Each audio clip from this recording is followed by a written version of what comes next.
అందరికీ నమస్కారం. Welcome to untold history Telugu channel.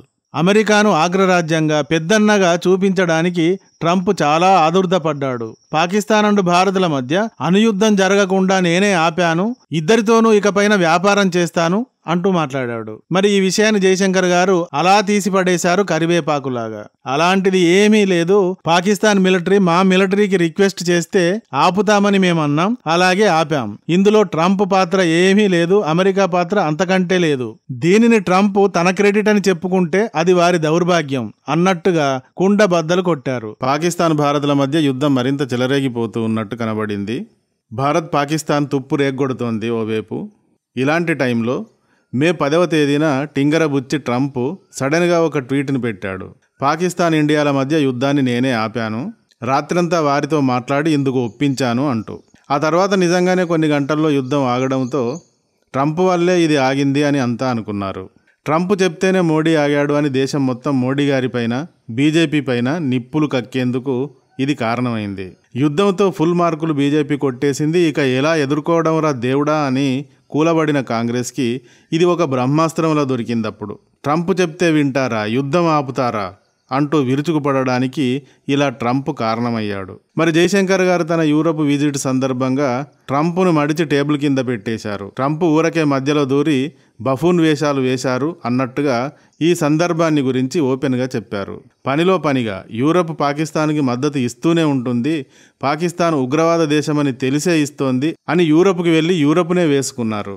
Why don't hear European condemnation అన్నారు. పాకిస్తాన్ ఎలా ఉగ్రవాద దేశమో వివరిస్తూ పాకిస్తాన్ ఇలాంటి దేశమని తెలిసే యూరప్ పాకిస్తాన్ని ఖండించకుండా మద్దతిస్తోంది. ఇది ఎలా ఉంటుంది అంటే మీ యూరప్ పరోక్షంగా ఉగ్రవాదానికి మద్దతిచ్చినట్టుగానే ఉంటుంది అంటూ సూటిగా యూరప్ ముక్కుపైనే గుద్దారు.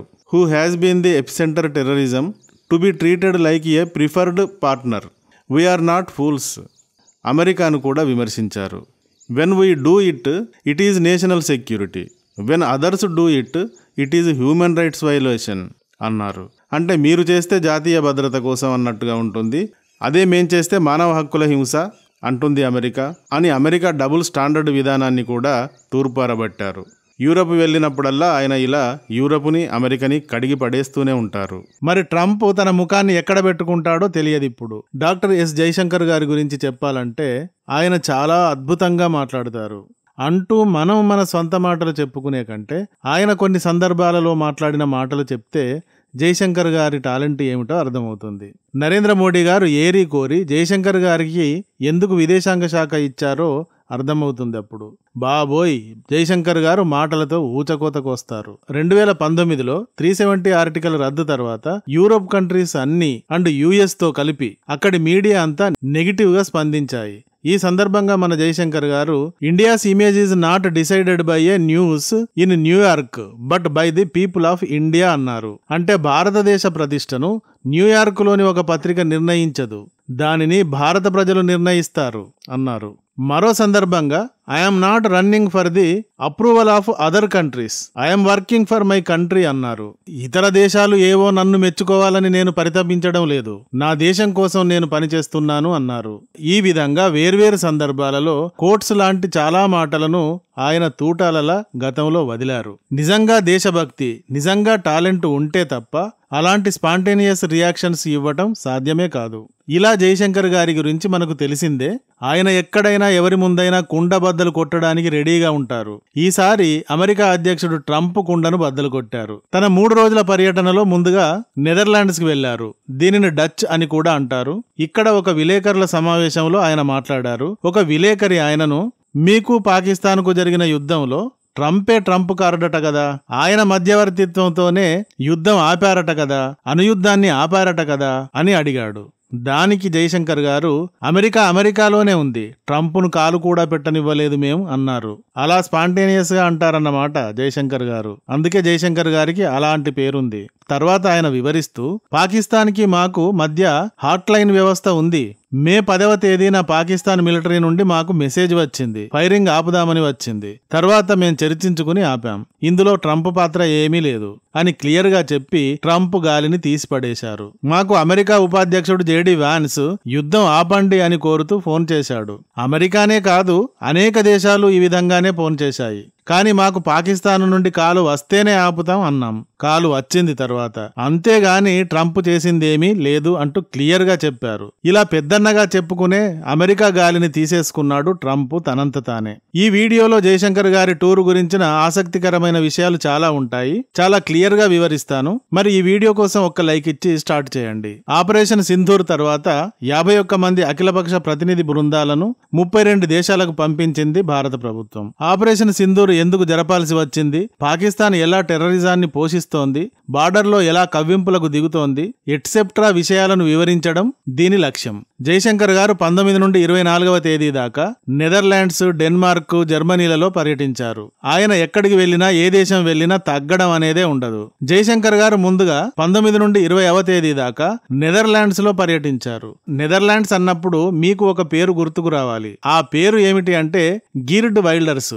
ఈయన నెదర్లాండ్స్ లో పార్టీ ఫర్ ఫ్రీడమ్ తరఫున గెలిచిన ప్రజాప్రతినిధి. బంగ్లాదేశ్ అండ్ పాకిస్తాన్లలో హింసకు గురవుతున్న హిందువులకు మద్దతిస్తూ ఈయన ట్వీట్ చేశాడు. 2022లో భారత్ లో నూపూర్ శర్మ ఇష్యూ వచ్చినప్పుడు ఈయన నూపూర్ శర్మ గారికి స్ట్రాంగ్ గా సపోర్ట్ ఇస్తూ మాట్లాడారు. ఆల్ ఖైదా లాంటి ఇస్లామిక్ ఉగ్రవాదులకు ఎప్పుడూ లొంగిపోకండి, వారు అనాగరికులు. దేశం మొత్తం ఇప్పుడు నూపూర్ శర్మ చుట్టూ చేరి ఆమెకు మద్దతివ్వాలి. తాలిబాన్లు నన్ను చాలా కాలం క్రితమే హిట్ లిస్ట్ లోకి చేర్చారు, ఉగ్రవాదులకు ఎప్పుడూ తల వంచకండి అంటూ అప్పుడు ఆ సందర్భంగా మాట్లాడారు. జయశంకర్ గారు ఈయన ఉన్న ఈ నెదర్లాండ్స్ కే ఇప్పుడు వెళ్ళింది. నెదర్లాండ్స్ ఇస్లామిక్ ఉగ్రవాదం పైన కఠినమైన వైఖరితో ఉంటుంది. భారత్తో బలమైన ఆర్థిక సంబంధాలున్నాయి. భారత్ లో 2వ అతిపెద్ద విదేశీ పెట్టుబడిదారీ దేశం ఇది. రెండు దేశాల మధ్య $20 బిలియన్ ద్వైపాక్షిక వ్యాపారం ఉంది. జయశంకర్ గారు నెదర్లాండ్స్ విదేశాంగ మంత్రి కాస్పర్ వైల్డ్ కాంప్ తో మీట్ అయ్యి ఉగ్రవాదంపై తాము ఎలా పోరాడుతున్నారో వివరించి తర్వాత రెండు దేశాల మధ్య ఉన్న ఆర్థిక సంబంధాల్ని మరింత బలోపేతం చేసుకునే విషయంగా చర్చలు కూడా జరిపారు. తర్వాత జయశంకర్ గారు డెన్మార్క్ కు వెళ్లారు. డెన్మార్క్ కూడా పాకిస్తాన్ ఉగ్రవాదానికి వ్యతిరేకంగా మాట్లాడుతూ ఉంటుంది. అక్కడి మీడియా కూడా ఈ పాకిస్తాన్ ఉగ్రవాదం గురించి రాస్తూ ఉంటుంది. ఇస్లామాబాద్ లోని నెదర్లాండ్ ఎంబసీ పైన 2008లో ఒక ఉగ్రవాది కూడా జరిగింది.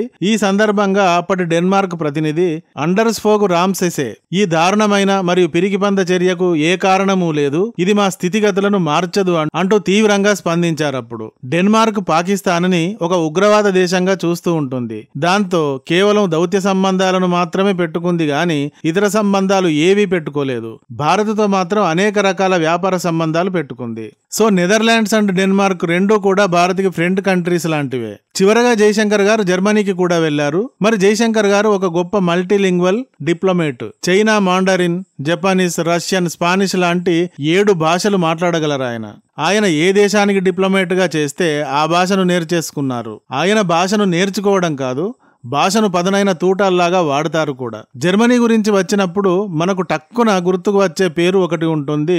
అది అన్నాలినా బేర్బ్యాక్. ఈమె 2022లో పాకిస్తాన్లో పర్యటించినప్పుడు కాశ్మీర్ సమస్యకు శాంతియుత పరిష్కారం అవసరం, ఐక్యరాజ్య సమితి పాత్ర అవసరం అంటూ మాట్లాడింది. అయితే భారత్ కాశ్మీర్ని గురించి ఎవరు మాట్లాడినా సహించదు. ఎందుకంటే కాశ్మీర్ పూర్తిగా మాది. మా భూభాగం గురించి పాకిస్తాన్ క్లెయిమ్ చేయడమే తప్పు.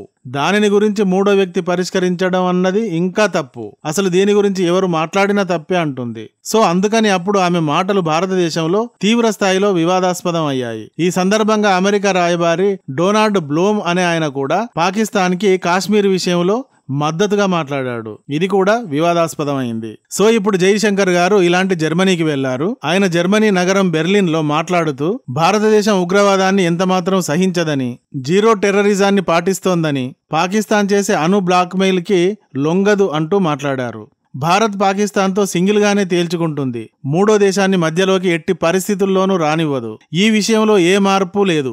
ఎవరికీ ఈ విషయంగా ఏ గందరగోళము అవసరం లేదు అంటూ మాట్లాడారు. భారత్కి జర్మనీకి మధ్య బలమైన ఆర్థిక సంబంధాలున్నాయి. ఈ విషయంగా కూడా చర్చలు జరిపారు. ఆపరేషన్ సింధూర్ ద్వారా భారత్ తనను తాను రక్షించుకునే చర్యను జర్మనీ సమర్థించింది. ఈ విషయంగా జయశంకర్ గారు కూడా జర్మనీకి కృతజ్ఞతలు తెలియజెప్పారు. అయితే జయశంకర్ గారు ఈ వారం రోజులలో ట్రంప్ని మాత్రం బఫూన్ని చేశారనేది మాత్రం నిజం. అయితే జయశంకర్ గారి గురించి మనకు తెలిసిందే. ఆయన ఎక్కడైనా ఈ విధంగానే కుండబద్దలు కొట్టడానికి రెడీగా ఉంటారు. సో ఈసారి ఈ విధంగా అమెరికా అధ్యక్షుడు ట్రంప్ కుండను బద్దలు కొట్టారు. ఈ వీడియో గాని నచ్చితే ఒక లైక్ ఇవ్వండి. అలాగే ఇంతవరకు మా ఛానల్ కి సబ్స్క్రైబ్ చేసుకున్నట్టయితే వెంటనే సబ్స్క్రైబ్ చేసుకోండి. ఇలాంటి వీడియోల నోటిఫికేషన్స్ కొరకు బెల్ ఐకాన్ని కూడా క్లిక్ చేయండి. Thank you for watching. జై హింద్, జై భారత్.